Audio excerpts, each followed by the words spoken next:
Beef. There's been a lot of talk about beefs going on lately, and I just wanted to bring it up to the forefront, man. Starting with a few of the main beefs that are going on right now. Mm-hmm. Of course, one that is essentially not going on so much, but J. Cole versus Kendrick Lamar. But think about it. Let's continue with the list here just a little bit. So you had J. Cole versus Kendrick versus Drake, Drake versus everybody. So by everybody, I mean Metro Boomin, Future, of course, Kanye, and Rick Ross, man. But you know what I really realized, though, in general, like what the rap game really is, bro? All the rap game is, it's a marketing, like, it's just like, it's a marketing agency or marketing service, bro. Think about how much stuff has been promoted because of rap. Right. Clothes, shoes, cars, beef, whatever. Everything is just, it's been promoted because of rap. Like, we're so influential as far as what we can put out there. So I don't know. I just really thought about that thought today. You know, especially Rick Ross. You know, he promotes everything that he does. Impact.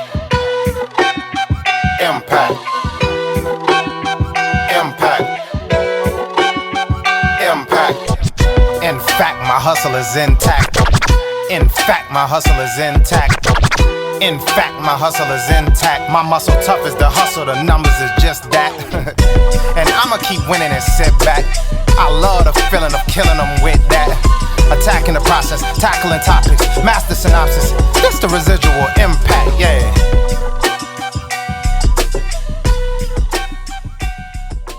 What's going on, ladies and gentlemen? This is your man, Brandon Gio. And your man, JaMichael Moore. And we are the Residual Impact Podcast. Here we inspire others to find the greatness within themselves. And then apply it to the community. Let's grow. Let's do it. Back again for another one, my friend. And this right here, ladies and gentlemen, is part 2 of the last episode that we just did. So if you're just now catching up with us, I will say, please listen to the previous episode before tuning into this episode, because you don't want to be lost and confused with all the stuff that we're talking about. Big facts. Big facts. So let's pick up where we left off, shall we? Starting with this. Regarding all this beef, it's needed right now for hip hop. You know, it is needed. And I just hope it sticks to the music. I don't want to really see any more back and forth going on social media, which, I mean, even though social media is a tool to get to everybody way quicker than it is to go in the studio, lay down a track and release the track and promote the track and stuff like that. I get it. But I want to see more. I want to see more like videos, more of the art, you know, when it comes to music videos and stuff like that. If that's how you're going to do it. If you want to put videos out, put some music to it. Yeah. Make a music video and have that be your diss track. Yeah. Hey, one of the greatest examples of that I think I've ever seen in my lifetime was when Tupac did Hit 'Em Up. That was creative. A little gangster, though. It was a little gangster, but it was needed. You know, there was the beef between the East Coast and the West Coast, you know, Big and Tupac. And then... Was that the one where he had, allegedly, like, had a lookalike of his wife? Mm-hmm. Okay. And a lookalike of him, too. That was savage. Yeah. That was savage. Yeah. That's why Biggie had to say, "What's beef?" Beef is when, see what I'm saying? Like, can't speak. Beef is. Oh, you said beef is when your mom ain't safe up in her sheets, bro. Come on now. Like, now we get out of hand. I have never listened to that song, bro. So I can't say that I know the lyrics, but guarantee the ICU. You might just go to the ICU, something like that. Like, he was on some stuff. That's crazy. I don't know why I was listening to that. I was back in the day. Sorry, that song is hard. But anywho, sorry. It's all good. You know what I'm saying? Like I was saying, beef is necessary. And this is something that's been around for decades. Yeah. It even goes back, I will say, to the 80s. Like, I know some of the 80s rappers were beefing with each other. I can't remember who, obviously, because I wasn't around. But I remember hearing stories about it growing up, because, you know, a lot of the artists that I grew up listening to were beefing around the, you know, the late 90s, early 2000s, like 50 and Ja Rule, Benzo and Eminem, and a few other artists. And people were just talking about how, well, you know, beef was around longer than that. I remember there was even a TV show, I want to say it was on BET, called Beef. Wow, yeah, there was. It was like a docu-series or something like that. I do remember that. That's when they was talking about, actually, when they was talking about Biggie and Tupac a lot on there. Because I think that's probably why I actually heard that song. Matter of fact, now that you think about that beat, I want to say that song was actually the intro. If I'm not if I'm not mistaken, it's somewhere around there. Now that you bring that up, I have to look that up. But yeah, that Biggie song, I gotta listen to that song now. God dang it. Bruh.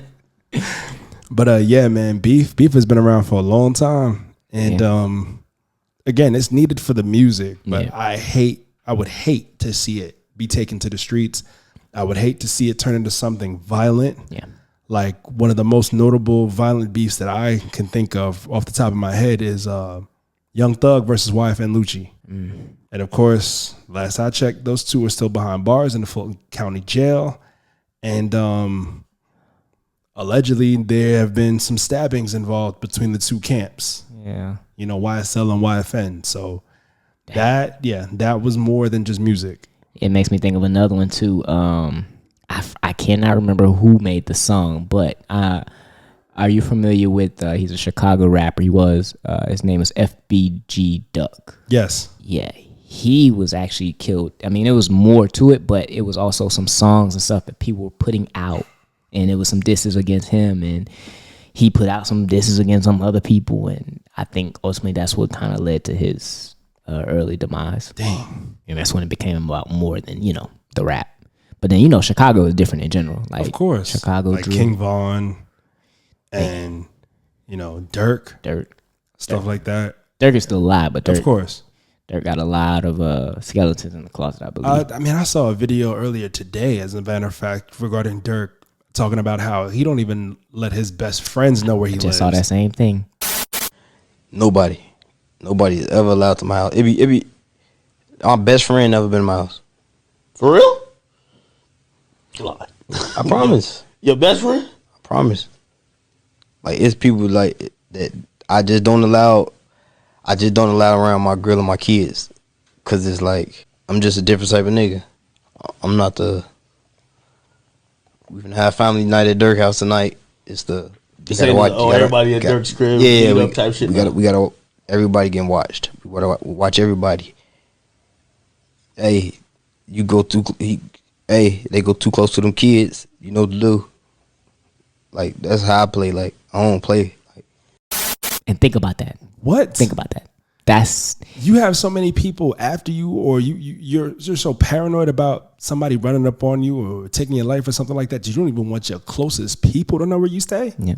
Well, now to his defense, though, you do know his house got robbed. Like he used to live out in Chateau Elan, and I want to say it was maybe like last year or something like that. His house got broken into. I can't remember if he was there, but his girl was there, and she had to shoot at some people.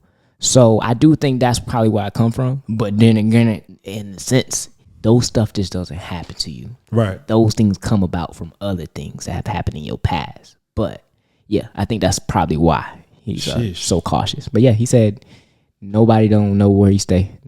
It's for the security of his wife and his kids.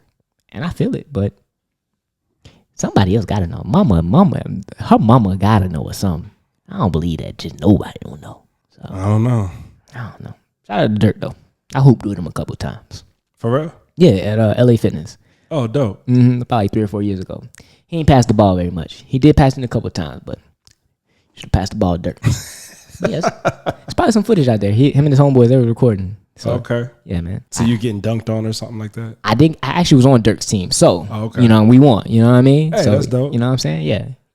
They had to put me on the team because I was the only one on the court and they didn't want to kick me off and I wasn't leaving. So it was like, you want to play? I was like, all right, I'll play. So yeah, good times. Hey, that's what's up, man. Yeah, man. Thanks. Shout out to you. Yeah, man. I'm gonna get into this rap beef real soon. So, Lil Durk, bro, I gotta come at you real quick. I'm sorry, bro. LiveMixtapes.com. Stop the cap. Dat Piff. I'm putting out this new mixtape. This not the whole track. It's an evil world we live in. I get at you too, Future. But hey, I'm gonna keep living. We know that's not gonna happen. Anywho. But hold on, why is he beefing with Future? I can't remember, because I wasn't really paying attention to it like that. But I had heard about it on YouTube, and academics brought it up. Brought it up, and as much as people think about rap beefs at the highest level, a lot of it is not only lyrical, how you respond. It's timing, how you respond, the moment you pick. The moment Kendrick picked was amazing. Right. It's on an album that's already aimed at kind of letting the culture know this guy that you guys think we all love, we don't f with this dude. Metro and Future put this album, we don't like this guy. He comes in on a very strategic part to say... Wait, so are you saying that album title, We Don't Trust You, it's all about Drake. Is about Drake? Of course, we they don't like him. Drake? Yes. But Future had a whole project. Metro don't like him.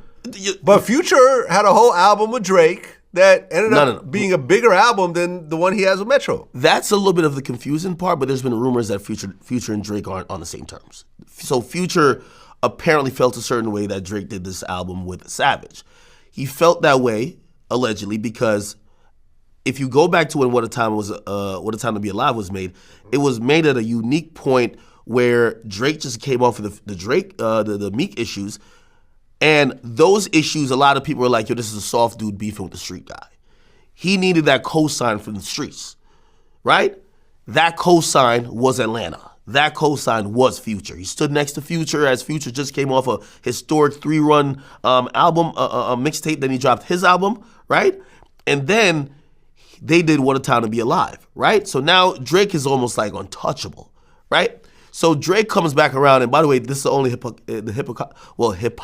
I can't even speak. This is the only like hypocritical part of the whole thing is that Future have done joint albums with other people too. Like he's done one with Thug, he's did one with the late Juice WRLD. Yeah. He's done one with other people.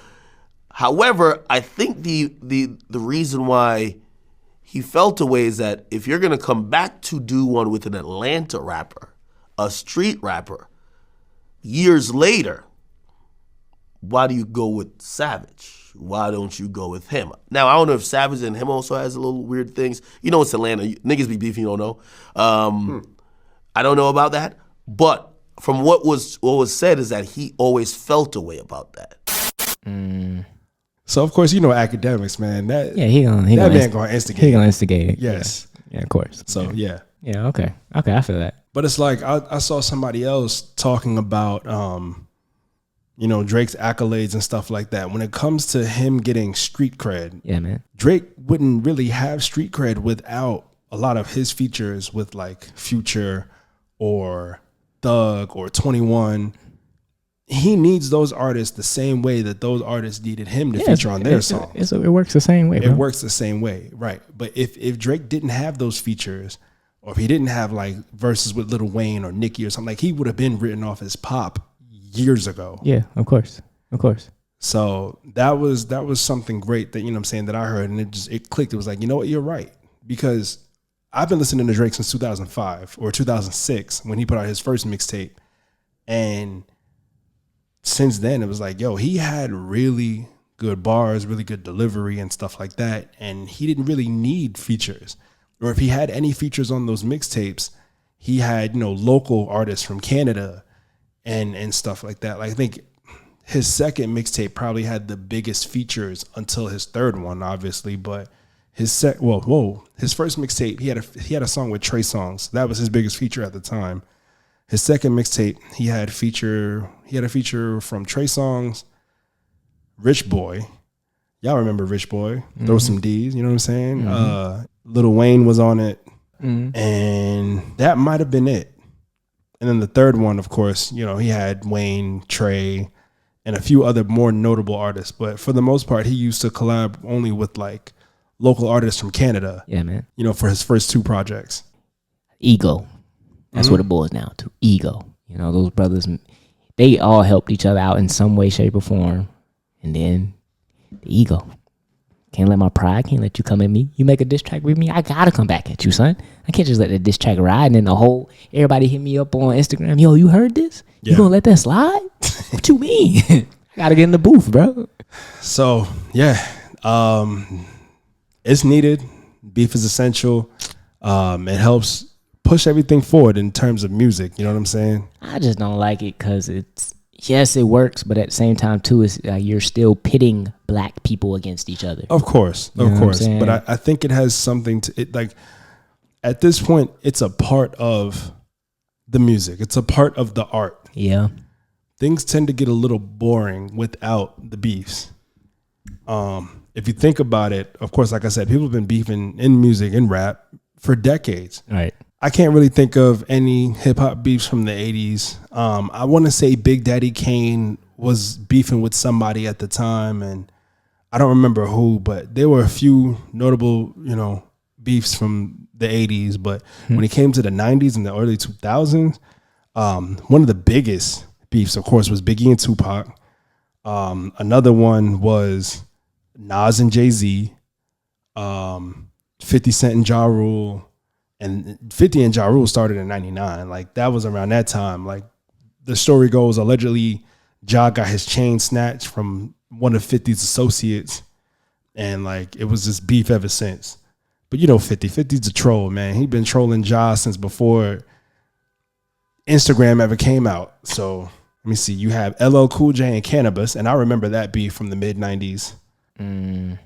And then, of course, you got like Jeezy and Gucci Mane. Yeah, man. And then I know we were talking about women's basketball earlier, so I'd be remiss if I didn't talk about any of like the women's beef in hip hop. Like, one person who came to my mind instantly was Nicki. Mm-hmm. Now, I know this isn't, 90s or 2000s or like early 2000s rap beef, but Nicki seemed to be beefing with everybody. You know what I'm saying? Initially, like back around 2008 or so, there was a beef between her and Lil' Kim.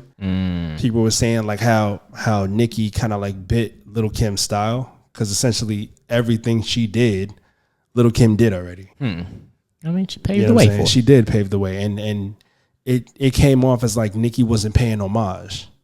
You know what I'm saying? So yeah, Nicki was beefing with Lil' Kim, Remy Ma, and Cardi B eventually, and then lastly Megan Thee Stallion. So I remember that one briefly. Which one? The Nicki Minaj one.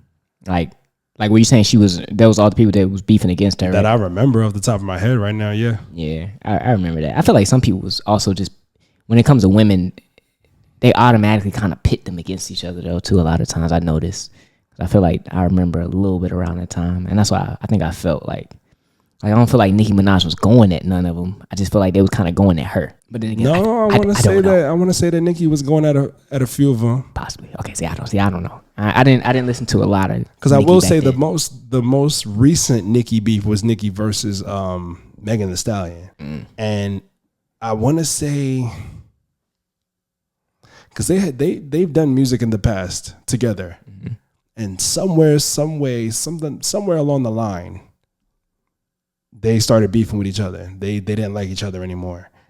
And the last thing I remember, Megan dropped a song called Cobra, and she put out a line that dissed Nicki, and then Nicki put out a whole song called Bigfoot that was dissing Megan. And I will say that Nicki lost that one, because that Bigfoot song wasn't hitting, yo. It wasn't hitting. I don't know about their beef. I mean, is it settled or are they still beefing? They're not beefing anymore. Like when I say, if you listen to Bigfoot, people were clowning Nicki. Of course, you had her hardcore fans, or the Barbs as they call themselves. They were behind Nicki no matter what. Yeah. But that Bigfoot song was trash. Get up on your good foot. Don't come at me, Barbs, but it was trash. Y'all know it. I mean, teach his own. With that one, I don't know about their beef. To me, it wasn't that serious then. Can't we all just get along? No. We can. We choose not to. But anyway, that's what the man wants. Keep us separated. Anywho, we weren't doing any ASMR like we talked about in the past. I'm just saying. Yeah, I get it. But if you had to rank any beefs that you've seen or heard in the past till now, what would your top 5 be? Gucci Mane versus Jeezy, number 1. Okay. Number 2? Yeah, it's no need to have no more after that. That was it. That was the one beef. Like, no beef beats that beef. Come on now, it's Gucci Mane. Who's scarier than Gucci Mane? Who's scary? And Jeezy stood on his own. That's it. That's why I went through 5. Who the top 5 of all time? Stop. Oh man. But if I had to rank, I gotta go with Jeezy and Gucci. That was most impactful for me. What else? I gotta go with 50 Cent, Ja Rule. The most impactful? Yeah. I mean, it's not like I was in it. But, I mean, I get it. You know what I mean? The most impactful. Okay, I get it. Drake and Meek Mill. That one was a big one when he did you know, I just lost the name of the 2 songs back to back. Back to back and like I never what's it? Well, back to back and it'll come back to me. But I just never seen somebody make a diss track that became a popular song. Mm-hmm. That was different and cool that somebody that I never seen somebody do. So that was your number 2? That was my number 3. 2 was 50 Cent and Ja Rule. Oh, okay. I remember 50 Cent and getting on him a lot, so that was big.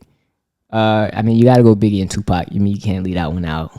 Other than that, I don't know if I have a 5th one. I don't know. Really? I don't know who. It doesn't come to the top of my head right now. Who was beefing like that? That I took notice to outside of them.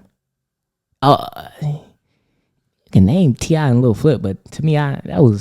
See, I didn't even remember that one. So I mean, it must not have been that influential. It wasn't there. It wasn't. I mean, it was really T.I. more so. But I don't know of another one actually. I had to go 4. I mean, you know, and I put Jeezy and Gucci again at number 5 if you want. Bruh. Tell you, man, it was hard. But if I had to rank my top 5, I would say for me, number 1 would be Jay-Z and Nas, because that was classic. Biggie and Tupac, because that one was coastal. Yeah, you know what I'm saying. It really sparked the whole East Coast West Coast beef, even though they really wasn't beefing. That's the crazy part, right? But I would say Biggie and Pac. 3. Jeezy and Gucci. Bruh.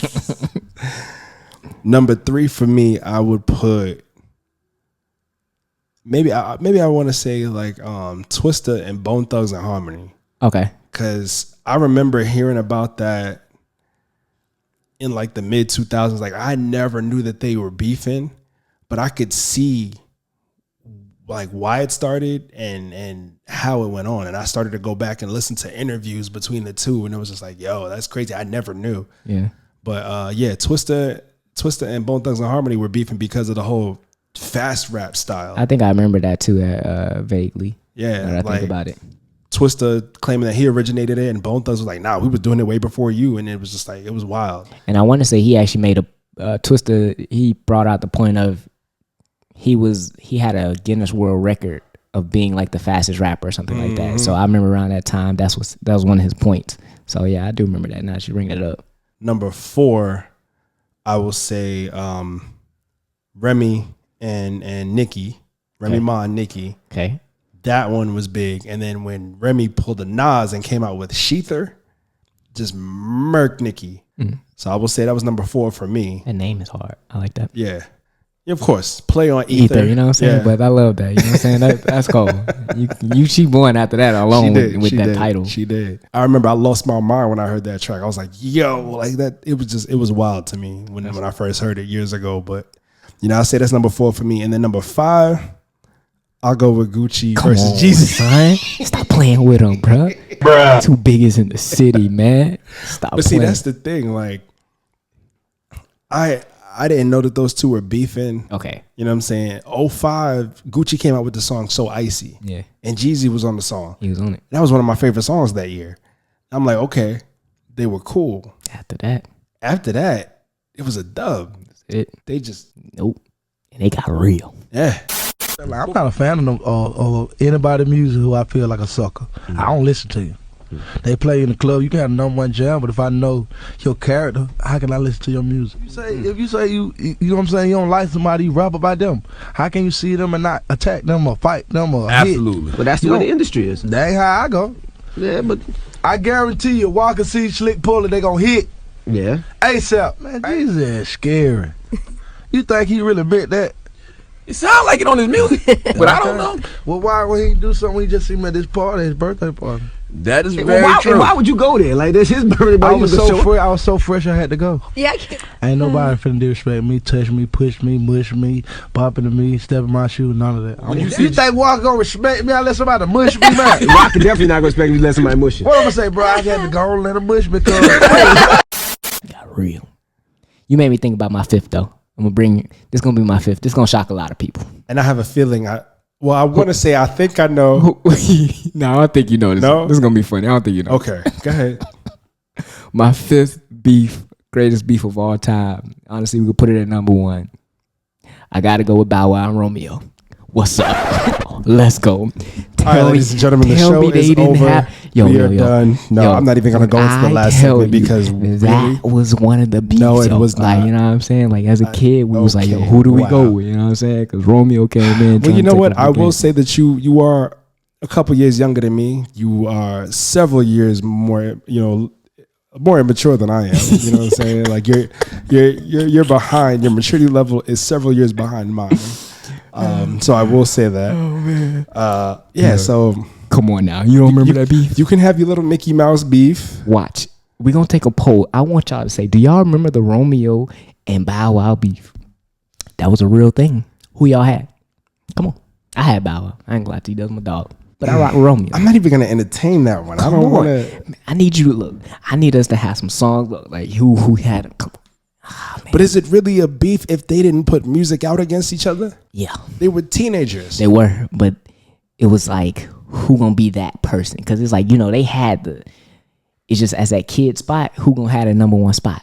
That's more so what the beef was about then. Because, versus, they were young. So it's like, they can't really, these mentions come with extensions. They ain't gonna say none stuff like that. You know what I'm saying? So they got a beef about what they know. I mean, it's who's the hottest, who's gonna be number one.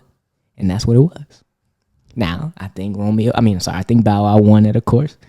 But I remember that. Now, I will say that if they ever decided to do a versus battle, now as adults, Bow would win. I figure he would, but I'm just saying I would probably tune into that. Yeah, as adults, because we're, whatever. But as kids, I wasn't thinking about them beefing. No, neither was I. So then why is it in your top 5? Because that was a big thing, though. That was big back then. I needed, we needed answers, and I had to. That one just came to my mind. So top 5. You know what? I'll make an amendment to mine. I will say scratch the Twista and Bone Thugs and Harmony beef from number 3.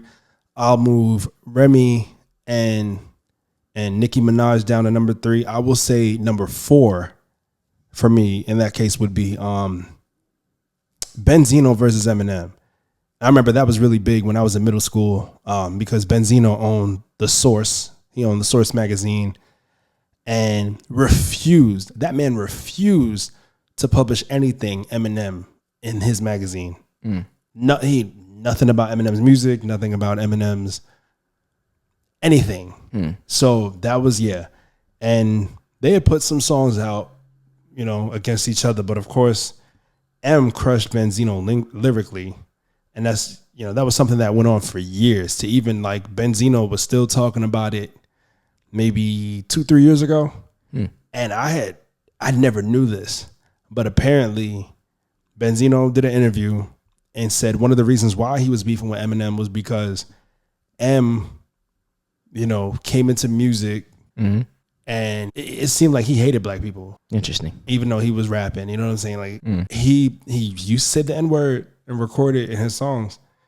They call it the racist rap hour tapes. Black girls and white girls just don't mix because black girls are dumb and white girls are good shit. Benzino and Maze announced they would be playing a tape of Eminem rapping racist lyrics. I really don't like, we don't mix. There was actually more records. Yeah, where he's saying nigga and all that shit. Because I don't like that nigga shit. Calling black people monkeys and stuff like that. A lot of the stuff that was on that tape never got out. They was already trying to sell the tapes way before I even think me and Eminem beef. We got to make this the same way that you guys have treated Mike Tyson. It is an insult to the ancestors. Kobe Bryant. It is an insult to the race. O.J. Simpson. And it is an insult to every black person. Eminem claimed he had made the tape out of anger, stupidity, and frustration after breaking up with an African-American girlfriend. Never date a black girl because blacks only want your money. And that shit ain't funny. Motherfucker, what? That's your consequences? Saying I'm sorry? I don't care if he's redeemed himself now. I had a black girlfriend who cheated on me, and I was mad. And if that's who he is, then he has to be held accountable for that. Them tapes was going to come out one way or the other, regardless if Benzino was in the picture or not. Because that song is what you call individual racism, where one person has an oppressive mentality, feels they're better than another group of people, and has an oppressor's position to say what he said. And he put it out, and then Eminem had to come and defend himself and say something about how like it was a real tough time for him because he just went through a horrible breakup with a black girl that he was dating, and he got so mad that it just ended up, flying out of his mouth when he was recording. It's like, really? That's how you gonna justify it? Like, you went through a bad breakup and every single racial slur you could think about regarding that woman came out your mouth? I don't remember this. I didn't even know. Benzo, is he a rapper? Benzino's not a rapper. Yeah. I mean, not anymore, but okay. Benzino's Coi Leray's father. Yeah, I know who he is. I only know him from the magazine.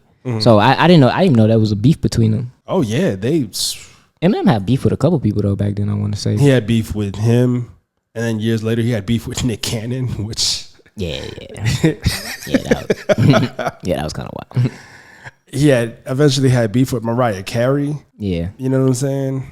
Well, I don't remember if Mariah's beef came first, and then Nick was defending Mariah and jumped into it. I think Mariah was first because it was like around closer to the 90s around the time they were talking allegedly. So yeah, I do remember that. And she came out with that song "Obsessed" and put Gucci Mane on the song.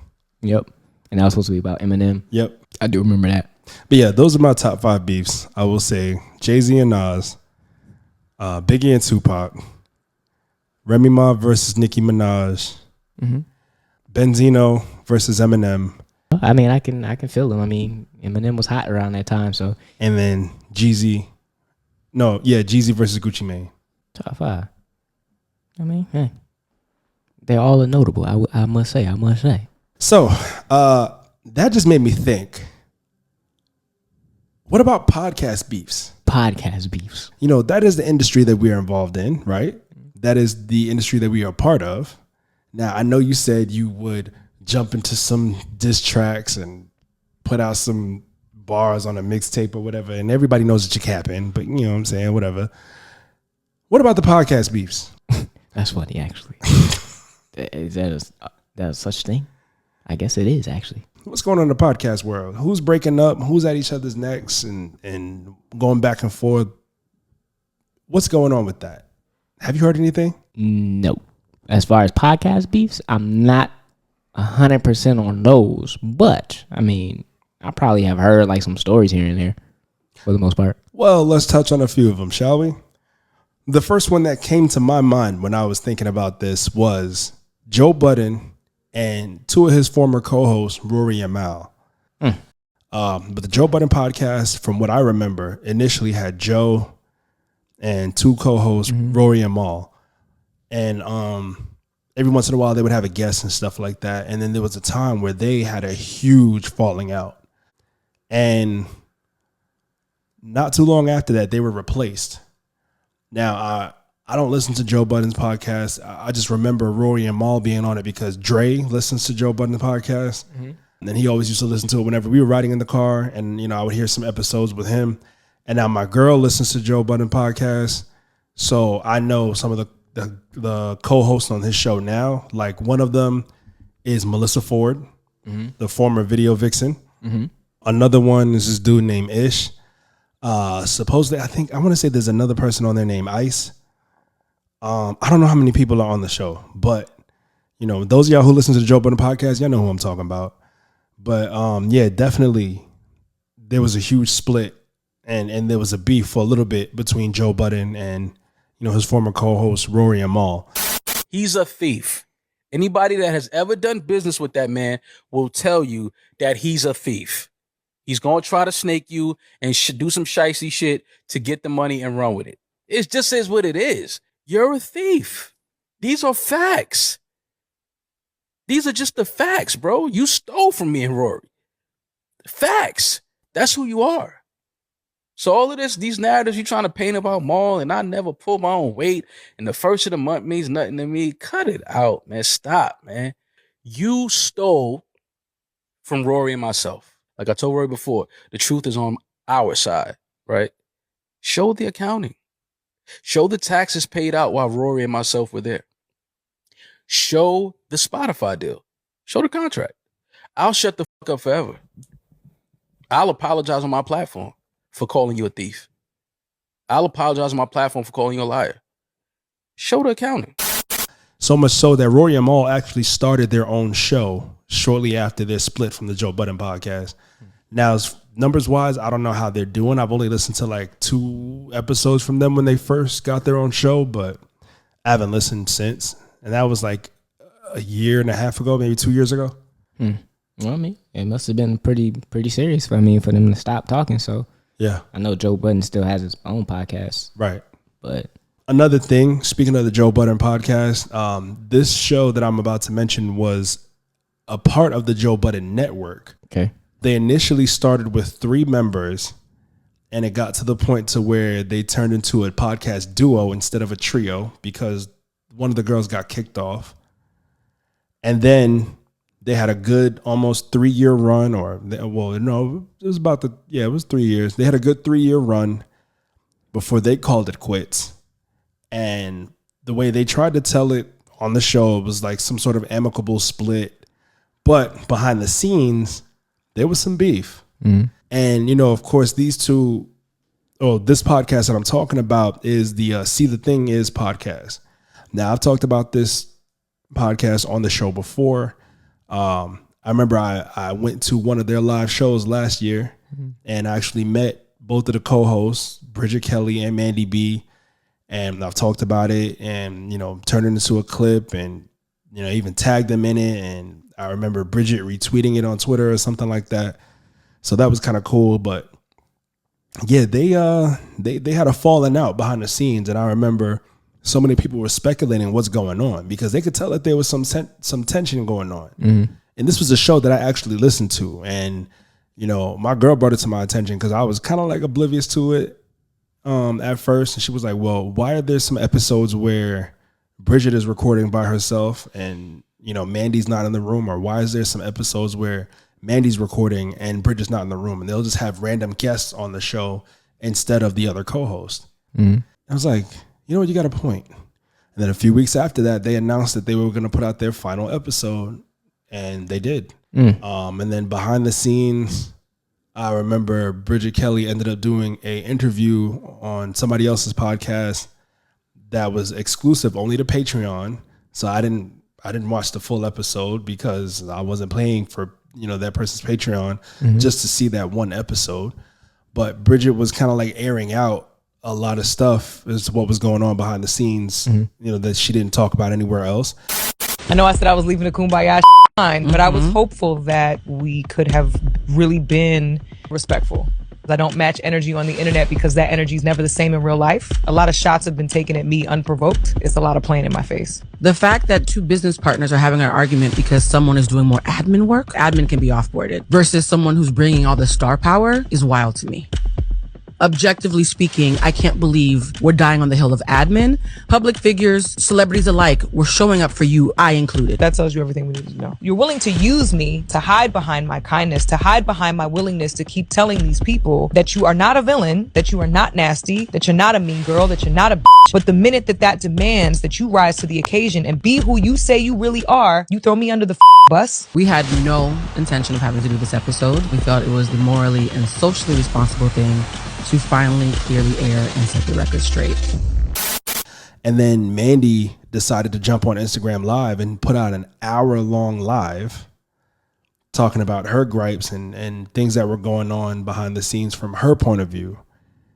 And one of which she was talking about how she was still essentially paying Joe Budden for that podcast because when they started, they were under Joe's network before they split. But on a contract or something. Yep. So she still had to kick back money to Joe. I also did the accounting. So it's funny that I was just admin, yet her payments were when I did that. So for accounting, I cleared out all of the invoices that came in. Here we go, I'm reading. I issued all payments via Zelle, wire transfer, or PayPal to third-party independent contractors. I set up auto pay amongst the team members. I cleared invoices on a weekly basis. Finalizing quarterly estimates with our accounting team on a timely manner. You want to know why? You want to know why? Joe was receiving perpetuity. So I had to budget the account. So I budgeted the entire business. And when I say a business, y'all can say this is admin. We had $1 million deal. Our first year without Joe, we brought in with the deal, probably close to $600,000. So here we go. I also distributed our YouTube and Patreon income and have handled our tax liabilities over the last 2 years. So I've been doing all of that. Oh yeah, Joe been getting paid. Yes, he has. Damn. But yeah, that was kind of messy. And you know, in the last episode, I talked about how I saw Mandy in person after the split. I saw her in person at the Tonight's Conversation live show that they had here in Atlanta. And I touched on it briefly with her, and I was like, yeah, you know, man, I loved it. I remember telling her I loved that show. You know, I made sure I put an ED on the end of it. And she was like, well, now it's over. And just kind of said it like that to where you could tell she didn't want to talk about it. Yeah. So I'm like, yeah, something's going on. Well, I mean, I hope. Well, I don't know the two women, so I hope it ain't nothing too crazy that they can't, you know, at least have some type of friendship. But then I don't know. I didn't watch a lot of their podcasts, so right. I'm sorry. I'm sorry to hear that, you know, and I'm sorry you got to pay back money too, because I know that sucks for real. And of course, another beef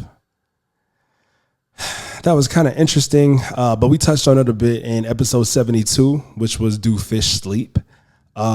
This was the beef between the two members of the Know For Sure podcast. B-Simone and her former co-host Megan Ashley. Now, shortly after this split, and this is just an update on what we talked about in episode 72, shortly after this split, Megan Ashley started her own podcast. I can't remember the title of it off the top of my head right now, but she started her own show. And then I want to say on my way here to record, my girl and I were talking on the phone, and she was like, well, did you see B-Simone's new, you know, promo for her new podcast? And I was like, I didn't know she was coming out with a new show. Mm-hmm. So she sent it to me, and it was kind of interesting, but I want to say that she calls the show "Let's Try This Again." And my girl was like, yo, that's really shady. You know what I'm saying? Like, she was firing shots.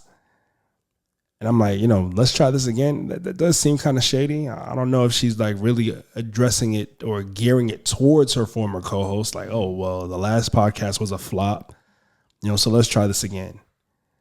And of course, like we talked about in episode 72, the reason why it failed was because B-Simone supposedly didn't want to be friends with her former co-host. She just wanted to be business partners. Do you feel like I'm not clear when we have dialogue on where I stand? Or I feel like, I mean, without trying to divulge too much, I feel like in recent conversations, you've been very clear about wanting a business relationship only. Right. So, and I think that that's going to be very difficult to navigate. I just think that conversation is difficult. I don't know how you go from somebody being, you know, such a good friend to I don't want a relationship with this person anymore. Well, ever. I never said I don't want a relationship. Well, you said I want a health. I just want to focus on the purpose. Yeah. Well, which is Know For Sure. What the problem is? Bruh. Business is business. What the problem is? Unless they were friends before or something like that. Didn't they were best friends. Okay, see, that's where that's going to be tough. It was to the point to where her co-host used to be her assistant.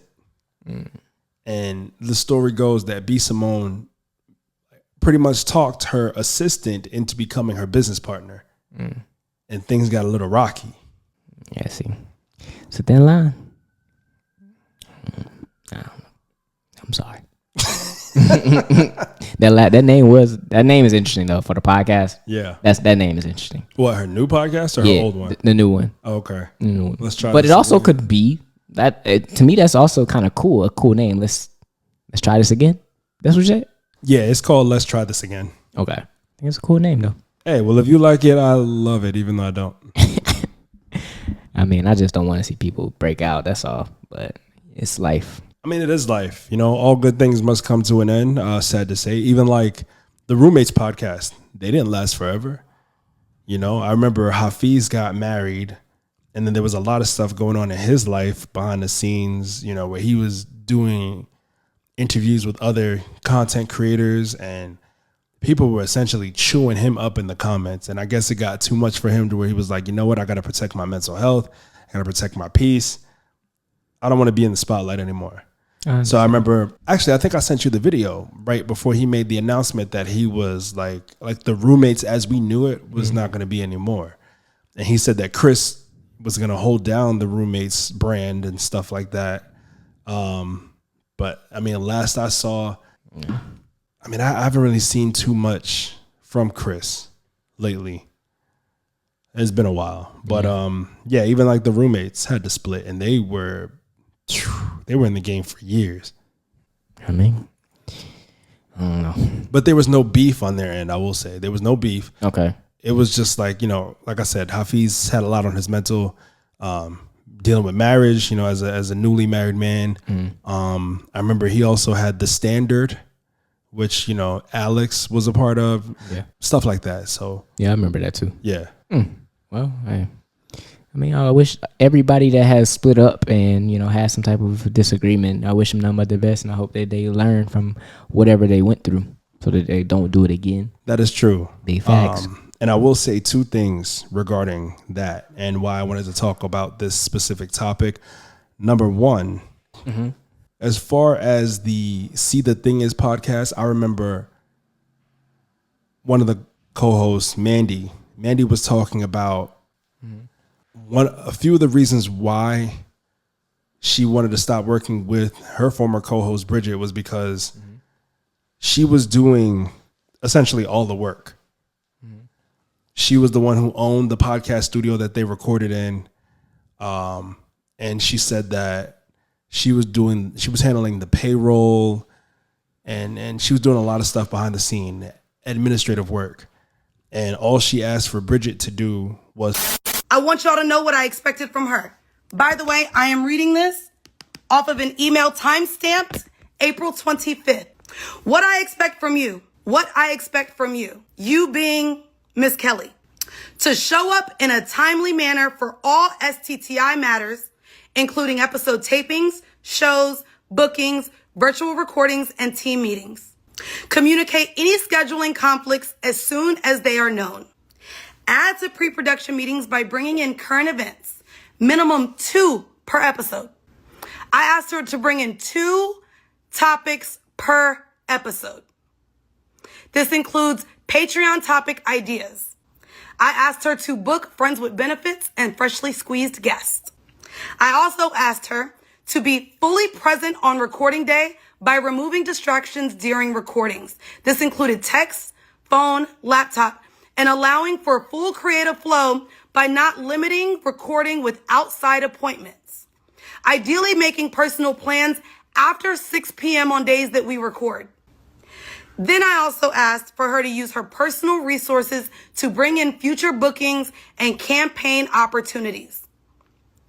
I also put, I'd like to incentivize this with a 20% finder's fee. Please let me know if you have any questions or concerns. Her response back, she wanted to pay me $2,000 a month, not $2,500 a month. And she also verbatim said, this is how much she wasn't confident in herself. I'm not comfortable taking, this is verbatim. I'm not comfortable taking a finder's fee for opportunities that come to us through my connections. It's not necessary. So let's maintain 50-50 split on any third-party offered revenue. Same applies to opportunities that benefit one of us individually. So here we go. There's no way to offboard admin work and management when you run a business. Do you hear me? Who am I letting into our account? Again, she negotiated with me and agreed. Some of them I'm like, you know what, I can kind of understand. You know, especially because I'm the one who's the brainchild behind this. Just I'm the brains behind this operation here. I'm just here to look pretty. Nothing happens without my say so, without my knowledge. And I just look pretty, and I give him stuff to edit. That's what it is. And that's why I get paid the big bucks around here. He does get paid more than me. So I can't argue with that. Yep. But you see how it works, though. Yeah, I'm tired as a dog, and this man gets to go play basketball with little Durk. Man, that was a long time ago. Bruh. I wish. But so anywho, you had another point too. The second point that I wanted to mention was what Chris from the Roommates podcast taught me when I met him and Hafiz years ago. So I know I've talked about this on a previous episode, but Chris essentially said, don't let the money or the business come between the friendship. Put the friendship first. You know what I'm saying? And that's something that I have stuck by ever since Chris told me that in 2022. So, you know, those are the two things that I wanted to put out there. So shout out to you know, you guys who have started podcasts and who have been doing podcasts for years. You know, shout out to all of y'all, because you started for a reason. Whether you're doing this by yourself or whether you have a co-host or multiple co-hosts, you started it for a reason. So I want to tell you this, especially since I remember one new podcast, relatively new podcast, hit us up on Instagram. I don't remember the name off the top of my head. So ladies, if y'all watching this, I'm so sorry. But they hit us up and let's see, when I responded to them, I remember they had just put out their 3rd episode, and I put a comment under that video stating the statistics about how I think it was 90% of podcasts don't even make it past episode 3.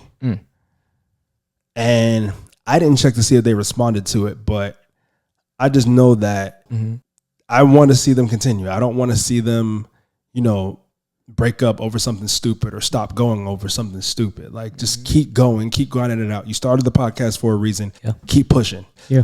I mean, I don't like to think like this, but sometimes it could just show that if it fell apart, the foundation wasn't good in the beginning. So I don't believe in coincidences. I think that certain stuff happens for a reason. So just check your foundation. Like B said, you know, keep the main thing. You know, don't forget that, because the money's gonna come, and it can easily become about something else when the money comes. And you know, I think that's in general too. I think you can also look at the same way you look at marriages and relationships.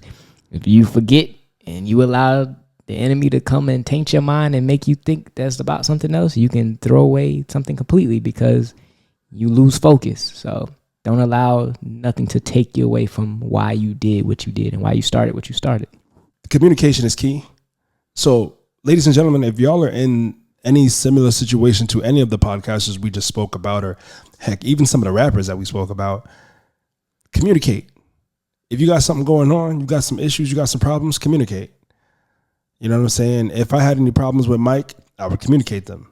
Do I not? No, you do. For real. And if you have any problems with me, I would expect you to communicate them. Nah, just drop a mixtape. What you saying? Like, new mixtape coming on DatPiff, livemixtapes.com, dropping on. Stop the cap. All this is, man. 15 track, man. All right, I'm cutting his mic off. So I will say, make sure that you communicate. I expect him to communicate with me if he has an issue with me. Hey, don't be, hey. We ain't trying to get a RICO. What is Young Thug stand for? Or what he said? I forgot. Truly humbled under God. Bruh. Is that what you're saying you are? Truly humbled under God. Facts. I would believe it from you, but not from him. Yeah, that's wild. Anyway. Sorry, didn't mean to. Communicate. If you got any issues with your partner, communicate. Yes. You know what I'm saying? Business is business, but at the same time, if y'all are truly friends, make sure you don't let business come in between your friendship. Yeah. That's all I got to say on that. Not for real. Because it's something that's so small that we allow little stuff to just get in the way. So I definitely do agree. Communication is key. Over communicate, because it's not just about in business, but your relationships in life, bro. You gotta communicate and be honest. Just be honest. And I think that'll often just, you know, save you a lot of heartache in the end. So yeah, bro. And that's that on that, man. Facts. Well, ladies and gentlemen, before we bow out, we have another segment to go over. And this is the segment that we are going to end each episode on. Unless y'all tell us y'all don't like it, which, as Mike said before, even if y'all tell us y'all don't like it, stick with it. I don't care if y'all didn't enjoy it. All right, we're going to keep going. Yep. We're just going to improve it. There you go. So, Mike, what's the last segment, man? So the last segment of the day in our own way because I don't play. Okay, I'm sorry. A lot of mixtapes. And see how we know he's not coming out with a mixtape. All right, so the last segment is gonna be called Tapped In. Unless y'all want something different, as of right now, it's Tapped In. Because what we want to do is we want to tap in. We want to tap into the knowledge that not only we've been getting, but maybe some of the knowledge that y'all got. And we want to be able to give y'all some of this knowledge and give y'all some of this wisdom. And hopefully that y'all can tap into it and be transformative as you use it. I like that. Yeah, man. Came off the dome. I did tell y'all, I know something will come to my mind. So lately I've been reading. So something that I want to give you all as far as some information is that gaining knowledge is going to be your best friend. Okay, I learned this. I don't know if y'all read the Bible, but I do. It said that knowledge is actually better than choice gold. And for those of y'all that understand what that means, to me, what that means is that gold is the most expensive thing on this planet. Gold is the most valuable thing. It holds precedent over everything on this world, right? So if the Bible is telling me that knowledge is over the gold, to me, that means I need to get knowledge because that means no one can take it away from me. Think about that. People can take gold away from you, but they cannot take what's in your mind. So I would just say start to read some books. If you would like a book, currently book that I'm reading right now, I can say that's changed my life, is by James Allen. It's As a Man Thinketh. That book definitely helped change the trajectory of my life and how I think and what I put in my mind and how it actually affects my life. So I will encourage anybody and everybody to go out there and read it. Believe it or not, I got that recommendation book from Gucci Mane. Wow. So shout out to Gucci Mane. That was one of the books that helped change his life when he was in prison. So believe it or not, that book helped change my life. So I hope it can do the same for y'all. So that's my tapped in moment for y'all. Okay. What's your tapped in moment? So what I've been tapped into recently, and this is something that I was watching with my girl, but it took us weeks to watch it because like I only see her like once a week. So we watched the Freaknik documentary. Oh, I wanted to see that. Yeah, we watched the Freaknik documentary on Hope you YouTube. see my parents. I hope I didn't see your parents either. I know for damn sure I didn't see mine. Thank God. But yes, the Freaknik documentary, and this was something that was very informative because, you know, of course, when Freaknik was going on, first of all, when it first started, I wasn't even born yet. Yeah. And I'm grateful that my parents were not involved in it because at the time they were too old. I will say, because it was college age students. It started off with college students. Yeah. And when it first started, I think in 84, 85, well, yeah, 84, 85, 86 or 85, 86. My parents at that point would have been in their late 20s. So they should have been out of college by that point. But you never know, you know, and people of all ages are in college. Yeah. But I will say that hopefully my parents were out of college by that point. So that's what I mean by they were too old to go to Freaknik. But of course, when Freaknik was popping in the 90s, yeah, my parents were in their 30s. So I just would not expect them to go down there. Yeah. However, one of the downfalls of Freaknik, and there's a reason why I'm talking about this, one of the downfalls of Freaknik was it first started off as like a Black college spring break event, which had some great intent behind it, and eventually got shut down because it turned out to be some crazy wild event that was just disgusting. It was gross because word got out. Like so many people from different states were going down to Atlanta and going to Freaknik and turning into something sexual or like overly sexual. And it was a lot of 30-something-year-olds going down to this college event. You know what I'm saying? So yeah, like I'm in my 30s now. Well, we're in our 30s now, but I could not imagine myself going to a college event full of 18 to 22-year-olds. You know what I'm saying? Yeah. But yeah, that's what it taught me. I got to see the history behind Freaknik because I'd always heard about Freaknik and I never knew what it was. And even when I moved to Atlanta, it was just like, still never knew what it was. But this documentary, I got to see the culture and the history and stuff like that behind it and why it had to end. I'll have to check it out. It's on Hulu? Yeah, it's on Hulu. Yeah, I'll have to check that out because I definitely wanted to see that one. So yeah. Freaknik. Yeah, I was too young for that one. So that's what I've been tapped into recently. And yeah, it's taught me quite a bit. All right, man. I appreciate that, man. I think I like this one. I think this is a good segment. I think we definitely have something that we can always impart on people to give them. There you go. Yeah. Maybe people will start paying us because we just promoted 2 things. That is true. Low key. I'm just saying. We can create something off of it, though. I'm just saying. We need to. If we drive traction to it. Okay. Hey, just saying. We can be like, yo, shout out to Hulu. Like, Hulu, come on, man. We just got you all 5,000 subscribers. What's up? Hey, you know, I'm with that. Come on now. But I like this, B. I think that was good.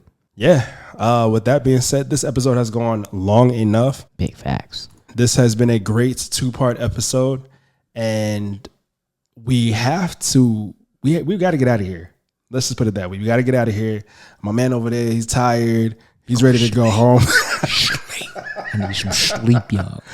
See, because of where we're recording, I could actually he can go lay my head down right now if I wanted to. You feel me? I gotta go 30 minutes. little drive. Bruh. So with that being said, ladies and gentlemen, we thank each and every single one of you guys for tapping into this week's episode and last week's episode. We greatly appreciate it. And we cannot thank you enough because we are growing. We are, for real. And it's because of y'all. Like we couldn't do it without you, seriously. As a matter of fact, I mean, we could do it without y'all, but like who would we talk to? Yeah, we just talk to ourselves. That's pretty much it. Yeah. So thank you. No, for real. So we cannot leave without saying where you are today is a residual outcome of the thoughts you had in the past. Just like that. Livemixtapes.com. We still coming out. Bro, we are not. Why are you still on this mixtape talk? Go ahead, promote that out. His mic again because I don't understand why he's still on this mixtape talk. But while he's over there spitting that gibberish, I will say we are signing out. We are grateful to have you here, and we will catch y'all in the next episode. Okay. Love, peace, chicken grease, and anything else that we got to add to that. No mixtape coming from this guy. Are you done? Okay, he's not done. So I will say, hey. Are you ready to go home or not? Are you right? All right, so Drake coming after you. It's no more friends in the game. All right. Till next time.